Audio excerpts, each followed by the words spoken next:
Basag po yung, ano nangyari sa inyo? May ano to? Nagpakat?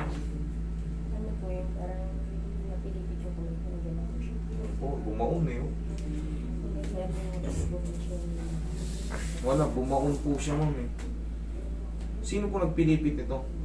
Dalaga pa po ako nun. Wala na po ito ma'am. Hindi po ito pangkaraniwan. Ngayon ko lang nakakita ng nakaganito. Talagang ano, ayan oh, chronic. Alam niyo ibig sabihin ng chronic impacted? Matagal na panahon na niya impacted fracture. Wala po itong solusyon. Ma'am, kahit opera, siguro baka may operation. Pero sa hilot po, sige video niyo po. Pakinggan niyo po yung sasabihin ko para kung may kaibigan kayong ortodoktor, pwede niya akong tulungan or kontrahin or ano, para mas maganda. Yan, Dati ko video niyo. nagpa-check ako sa Banahawi. Yun. Sabi ng doktor na unang tingin sa akin, tatanggalin daw yung buto ko dito. Opo, naka-impacted oh. Ngayon lang ako nakita ng ganito. Wala pong ganito. Kayo lang ang nakita kong ganitong ano, kamay. Talagang maglalak yan, nakasara yan.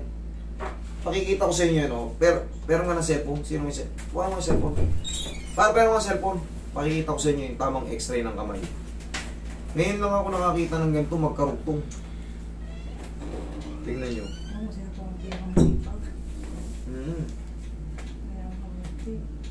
Tingnan niya, wrist x-ray. Yan o. Tingnan niyo yung x-ray ng tao. Kita niyo, may guhit. Tingnan niyo ha. May guhit. Ayan o, may guhit. Tingnan mo yung x-ray ng sayo. Nasa yung guhit. Inborn ata to eh. Hindi po. Hindi ba? Tapos po, yung parang after 3 weeks, na dengue ko. Tapos yung, hindi ko sa sobrang payat ko, kita niyo ugat. Nakakailang tusok na, wala siyang dugo. Pero nakalabas yung usok. Umiiyak ako. Tapos yung huling tusok, kapitong tusok, parang pito yung buto kong tinusok. Pinakaulak na yun. Kasi parang bunoong ganun. Kita yung mga carpals, kita yung radius, distal, kita yung ulna. Sa inyo, Dikit nga po. po ma'am, walang ulna. Ayan o, barag yung ulna. Dikit na dikit yung mga ano. Tapos, dapat yan, makikita mo kung ilang piraso yung carpals. Di ba? Ayan, makikita mo kung ano. Makikita mo talaga, 1, 2, 3, 4, 5, 6. Makikita mo, sa'yo, 1, 2. Tapos, shadow na, kumbaga, hindi na siya, ano. Ganito rin yan dapat magiging x-ray. Makikita mo yung ano. Ma'am, in condition mo kayo, ma'am. Ngayon lang ako nakakita ng gantong wrist. Ayan o. Oh. Kita nyo? Oh. May chance ko pa ba may hilot yan? Wala. Ma'am, hindi kayo ng kaalaman ko to. Mapipili lang nga ito. Ang magiging, para sa akin, ang take ko rito, acceptance. Yun po ang take ko rito. Maaaring magpatingin kayo sa ortodoktor. Nahawa nga po to. Baka rheumatoid arthritis to eh. Pero sabi po, kasi po nung nag-x-ray ako, apang na-x-ray, kinuha niya, pero hindi niya po pinaliwanag sa akin. Sabi niya, tapos nagpa-second opinion po ako sa doktor babae. Buti nga lang, wala na yun. Hindi po, umitin yung kamay po. Tapos wala akong maabot. Pero parang nung nagpa-therapy ako, yung may sarili ng, ayun po nakakaano na, kaso nga lang. Wala, ito ang hindi na ma-recover.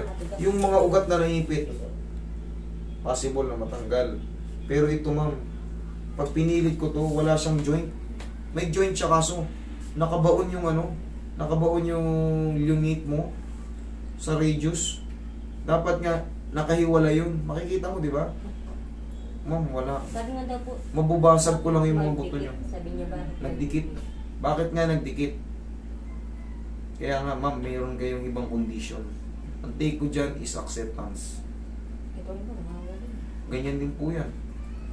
Kasi nga nakadikit siya, hindi siya ano, wala yung inaasahan natin na ito. Kita mo nakaseparate. Sa'yo, yung nandito bumaon. Bumaon siya sa lining ng radius. Dapat yung radius nakaseparate siya sa mga carpals. Ang nangyari, yung isang carpals mo, bumaon dito. Bumaon. Kaya kitang-kita mo yung orca. Ulitin ko ha. Kitang-kita mo yung orca ng ano. Eh ano, bumaon, no? Diba? Nakabaon siya. Hindi siya, dapat siya nakaseparate. Mga kitang-kita mo yung bilang nitong mga carpals. Tapos ito, may tama na rin yan. Wala nang ulo. Walang ulo. Yung ulna niya, walang ulo. Ma'am, I'm sorry pero hindi kaya ng kaalaman ko. Subukan niyo po sa mga ortodoktor.